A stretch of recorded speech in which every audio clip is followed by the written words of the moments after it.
vendarle po funkciji uradne osebe, ki so vodile ta postopek, so v prvi fazi komisija, se pravi skupina za pripravo povabila v oddaji ponudbe, potem je strokovna komisija, ki je ocenjevala ponudbe, potem je projektni svet, ki je verificiral odločitev strokovne skupine, potem je... Vsi, ki so kamorkoli sodelovali pri tem poslu. Se pravi, če naštejemo vodje teh, so bili tukaj, se pravi, brigadir Pograjc, gospod Gutman, strokovni svet, projektni svet, pa pogajalec Dragan Bavčar in podpisnik pogodbe. Ja, ampak vendar je minister. Ja. Ampak vendar je treba vedeti, da so nekaterim od teh ljudi, ki ste jih sedaj imenovali, bile rešitve predstavljene kot strokovno verificirane, dobre, najboljše možne za obrambno sposobno državo in za državo kot takšno. Tako da, kar na splošno po tem črtu prej, da so pa vsi odgovorni, pa vendarle ne gre. Ampak vodje imajo vendarle dolžnost preverjati mehanizme vzpostavljene za te... To je res, ampak v takšni primeri, ker je zelo zapletena strokovna vprašanja, se ravno zaradi tega imenuje skupine, kot so zapletene primeri. Mi ne ščitimo nikogar, ampak pravim enostavno, težko bi bilo zdaj vse skupaj večjem koš, pa zdaj so pa vsi odgovorni za vse. Kar je, to se mi zdi zelo korektno poudariti, da v tem trenutku bi komisija tega niti ni želela, bi kakorkoli prejudicirati, kdo je bil tisti, ki je spregledal to, kar bi sicer moralo biti v tem naročilu narejeno, je to preuranjeno. Kar pa je dejstvo, je to, da je ta posel potreben natančnega preverjanja tudi v smislu subjektivne odgovornosti posameznika. To pa ravno na podlagi teh ugotovitev komisije o kršitvah dolžnega ravnanja v smislu neenakopravne ali, če hočete, diskriminatorne obravnave enega od udeležencev.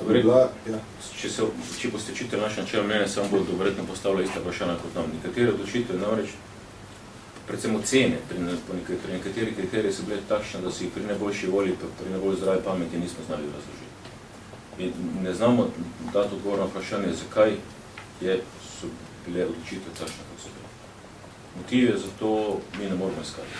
Dejstvo pa je, da bi, če bi vse poteklo tako, kot bi moralo, verjetno pri marsikaterem kriteriju biti odločitev drugačna. Ali je to, kar ste ugotovili po vašem mnenju, tudi dovolj za aktivacijo protikorupcijske klauzule? Ne. Mi bomo stvar odstopili policiji. Moram reči, po računskem sodišču, policija nas je že zaprosila za dokumentacijo, tako da bomo stvar pripravili, pa zložili, koliko je potrebno, bomo postali policiji, ki bo potem morala odgovarjati, mora biti subjektivna odgovornost. Še kako vas je policija zaprosila za dokumentacijo? V zadnjem tednu. V zadnjem tednu. Pa kaj pričakujete zdaj po tem mnenju, kako se bo predvideva naprej razvila? Se policija lotila preiskave? Policija bi vse po našem mnenju morala najti odgovor na vprašanje, zakaj pri nekaterih kriterijih takšne odločitev, kot so bile. Pač preveriti odgovornosti? Pa preveriti vse odgovornosti. Pa mislite, da je prišlo do kakšnih znakov kaznivih dejanj po vaši oceni? Moram reči, da mi bi v tem trenutku zelo težko govorili o kakšnih kaznivih dejanjih.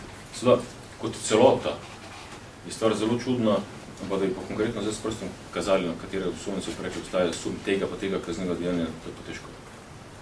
Pa mislite, da policija bo zmogla tega? Policija ima dosti več podglasil, kot mi pa to oni so tudi pristojni, da ugotavljajo individualno odgovornost, mi tega ne moremo. In zelo bom bil presenečen, če jim nobenem teh primerov, teh kršitev ne bo uspelo ugotoviti, da je bilo, da so bile katere teh kršitev tudi namerno.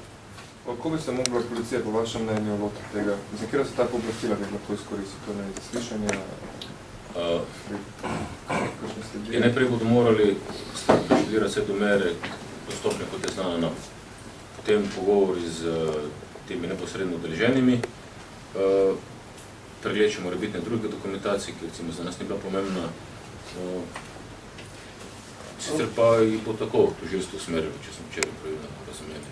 Ampak vi ste eno leto študirali to dokumentacijo, ne? Zbrav, ni pa čakal tečnih hitrih izsledkov? Ja, njim bo se dosti lažje, ker ima sedaj na 25 straneh v bistvu izvleček iz te dokumentacije, pa in z dodatno dokumentacijo, ki bomo posredovali, nekaj kaže, v smeri morebitne individualne odgovornosti, mislimo, da jim bo dosti lažje. Še lahko pojasnite? Sicer je pa tako, ne? nasplošno v kazensko-pravni teoriji, v teoriji policijskega dela, bi se pravzaprav policija morala odzvati tisti trenutek, ko se v javnosti pojavil dvom v verodostojnost tega posla. Ne samo zato, da koga morda zapre, pač pa da morda ovrže sum, da je nekaj narobe s tem poslom. Se pravi, to sta dva vidika. Ne? In gre samo zato, ker tisti trenutek, ko se vzpostavi nek dvom, ki kaže pri tako pomembnem poslu za državo, da je bilo nekaj narejenega narobe in kot smo rekli, ta dvom se je prvič vzpostavil, ko je predsednik medresorske komisije za protidobave opozoril na to, da nekateri podatki so se jim zdeli sumljivi oziroma čudni, da ne uporabim dobesedno njegovih trditev tam pred parlamentom, bi moral to biti nekakšen indic za policijo, da začne s preverjanjem, kaj je zdaj pri tem poslu, kaj s temi podatki. To bomo še delno združili vaše dvome. Se pravi, najmanj eno leto bo policija že morala delati po teoriji, že policija morala delati po teoriji. Po podatkih, ki so znani, pa jih ne morajo uporabiti že prej. Že prej. Ja. Še lahko poveste, zakaj te ugotovljene kršitve še niso zadostni razlog za aktivacijo protikorupcijske klauzule? Mislim, verjamem, da obstaja razlog. Vidite, v klauzuli piše, da se pogodba lahko razveljavi, če je dobavitelj karkoli dal ali ponudil predstavnikom naročnika. Zdaj mi o tem ne govorimo. Mi govorimo samo o tem, da so bili nekatere odločitve naročnika v nasprotju z načelom pravne obravnave. To kakšnega pojasnila iz Finske, pa verjetno niste zaprosil finskih policistov, kakoli, ste kar kontaktov videli?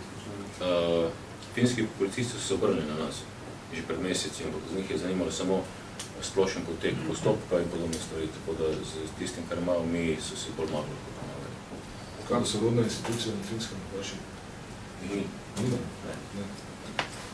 Kaj pa je recimo zanimalo najbolj konkretno finske policiste, ker sledi so šli kaj, kjer osebe? Tako bomo rekel, iz vprašanj, ki so nam postavljali, je bilo jasno, da imajo v rokah kar dokaj močne argumente. Ne. Nam jih niso želeli predstaviti.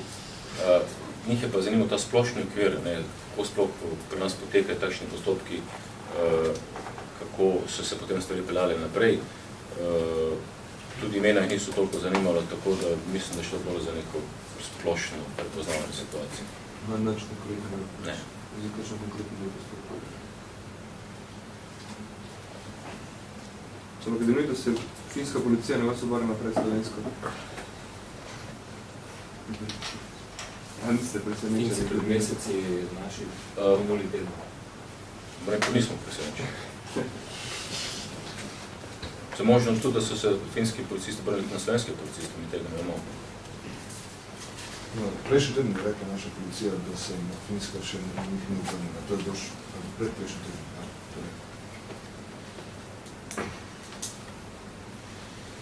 Policija pravilno ne sme čakati, da se kaznivo dejanje dokonča. Če obstajajo neki razlogi, ki so potrebni preverjanja, potem je to treba preveriti še predno do posledic pride.